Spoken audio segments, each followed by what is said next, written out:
Good evening. I'm Apostle T.B. Walker. Certainly glad to have you here with us, at least where we are on this very, very rainy evening. Listen, I'm going to read something to you that I think is really, really important. And it's going to come from the Ephesians chapter number 6, verse number 10 through 18. And it talks about this idea, putting on the whole armor of God, that you can stand against the wiles of the devil, right? And, we talk about this, and this is not a suggestion about what you need to put on versus this, or that this is better than this. It's not about that. The reality is in the exclusivity. It's the only armor that wins this spiritual battle. We start out talking about the idea that we do not wrestle against flesh and blood. So if we don't wrestle against flesh and blood, that means flesh and blood instruments or weapons are not going to work. One of the greatest mistakes I think that we make is trying to fight spiritual battles with natural weapons. If we think we can argue harder, maybe we have some type of argument that might finally win the day. We defend ourselves a little bit better. Maybe we can prove our point or gain some type of influence. And maybe that way, we'll somehow secure victory. But Paul tells us something that really is meant to change our whole perspective. He says, put on the whole armor of God. Now, notice here what he doesn't say. He doesn't say anything about your intelligence. He doesn't talk about your experience or your expertise. He never mentions your personality. Make sure that you have a very sunny personality. Make sure you have a good disposition. No, he doesn't tell you to put on any of those things, nor does Paul deal with emotions. He doesn't say put on this emotion or walk in this type of confidence. He doesn't say any of that. He says put on the whole armor of God. Why? Because the battle is not yours. It belongs to God. So if you're going to fight the battle like it's yours, you're going to weaponize yourself like you would, like you think you would. But when you don't understand the warfare and you don't understand that the weapons of this warfare are not carnal, so you can't conjure up any weapons, you're bound to lose by using the weapons that you are accustomed to or that pertain to flesh. Listen, think about this. You've got soldiers all over the world that are going out to battle, but they don't wear whatever they think looks good. They wear what's been designed, what's been tested, what's been proven to survive combat, which has been proven to give them camouflage. It works. Now, imagine a soldier coming to battle and he's got on a business suit, or he's got on, Hawaiian shirt, some flip-flops and some shorts. Can you imagine that he would that he would somehow put garments on that would just make him feel more confident? He would get to choose that. I'm going to pick things that I think, are going to make me feel better. I can tell you one thing. Confidence does not stop bullets. And appearance, how you appear, does not stop arrows. Just like in the kingdom, sincerity is not armor. You can be serious about this. You can really seriously want it as much as you think in your emotion. But emotions do not protect. Having emotions in a spiritual battle is not having protection. Some people think they can fight better because they're angry. Listen, man, you don't want to fight an angry guy. Well, anger doesn't give you ability. Anger doesn't make you a better fighter. Because you're mad doesn't mean you can beat your opponent. Anger doesn't somehow provide some kind of protection. So if you get hit in your face, that, you have greater power in your return blow. It doesn't give you skill. It doesn't give you ability. What it does is that it just tells you that you can get yourself beat up, mad. That's all it is. It doesn't provide you anything that would give you a leg up. Just like having good intentions, that's not armor.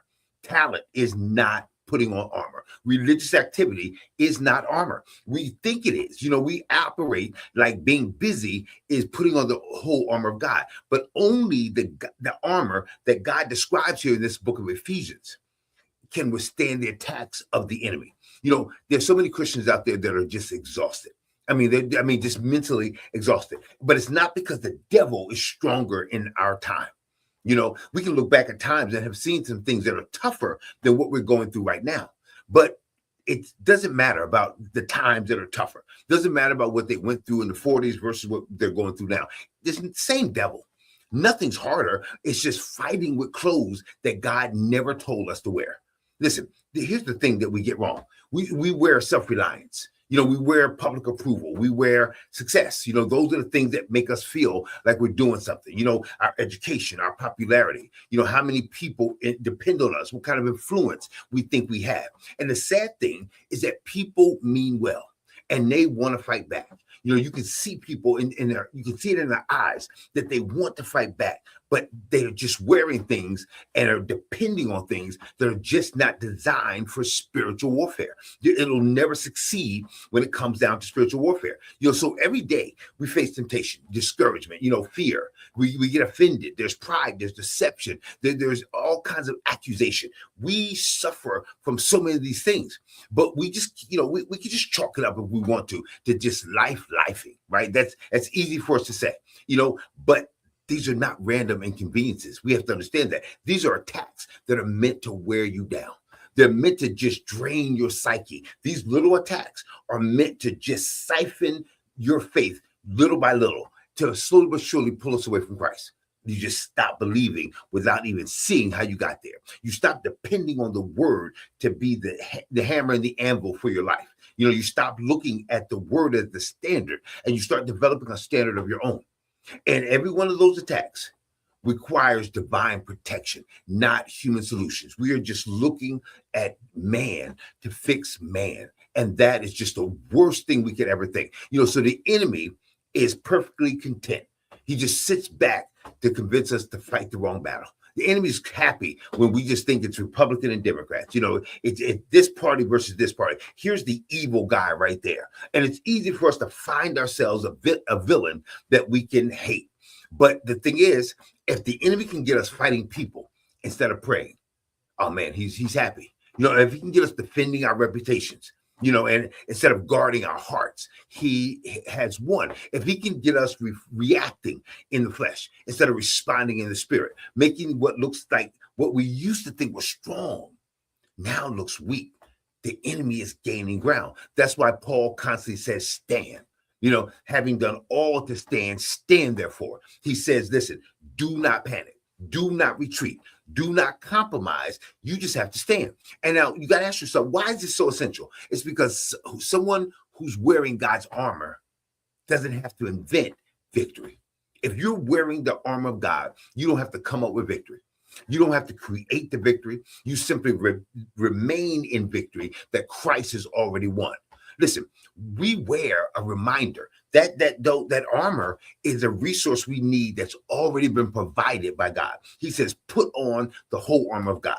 He didn't say, build yourself some armor. No, it's already been provided. We don't have to manufacture any spiritual strength. We just put it on. And so many of us are working to get what God has said. Just put it on. I'm not telling you that you have to sit in a corner and babble all night. I'm not telling you you have to roll around the floor and pray all night. Just put the armor on. The work has already been done. We don't create truth. We just live in it, right? It's part of the wardrobe that we wear. We don't produce any salvation. We just stand and receive it. Everything we need, and I want you to get this, has been supplied by the commander of this army. Listen, when you look at David and Goliath, right? I want you to think about David facing Goliath and to see him on that field. Saul offers him some armor to put on that looked impressive, that must have been shiny. This is the king's armor, right? And he says he thinks he's going to give David an honor by telling him, listen, you can wear my armor, but it wasn't made for David's calling. So what David did was he refused it. That's what we have to do. We have to refuse this armor because we know what the world is trying to give us is not going to work, because victory is never going to come through human equipment. It's not going to come through anything we manufacture. It's going to come through God's provision. And I promise you, it's the same today. The world is trying to hand you armor that cannot protect your soul. It says, listen, you get more money, you have more protection, right? What the world wants to offer is protection of status. It can't protect the soul.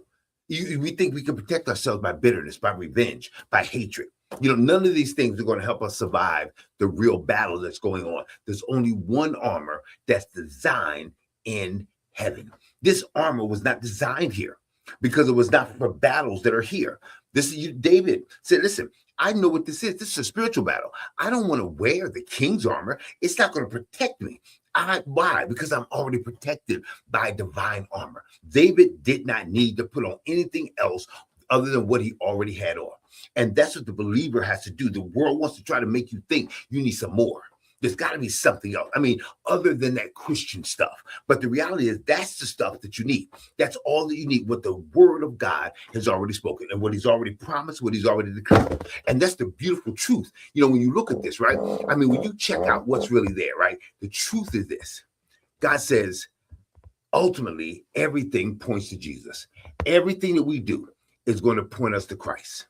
And I want you to see that when you look at this, he is our strength. He's our victory. We're not simply putting on. Like, I mean, when you look at this, it just looks like we're putting on this some simple armor that's not there. But we're not simply putting on spiritual equipment. We're walking in something that is spiritual. We're putting on Christ, right? The safest place that we can ever be in the world, in the midst of spiritual warfare, is not in self-confidence, but it's in complete dependence upon him.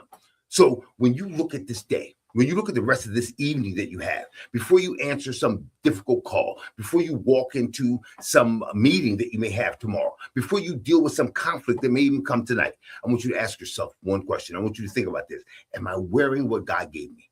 Or am I trusting in someone else and with something else that was made for me, not by God? Am I trusting in something I may have even made for myself?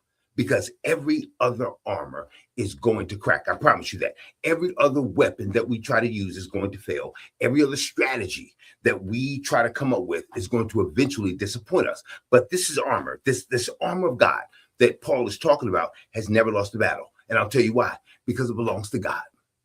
And we serve a God who has never lost a battle either. So when you look at this armor, it's well equipped to carry you through whatever you're going through. I want you to be blessed tonight, and I want you to receive that. God bless you. Have an awesome rest of your evening.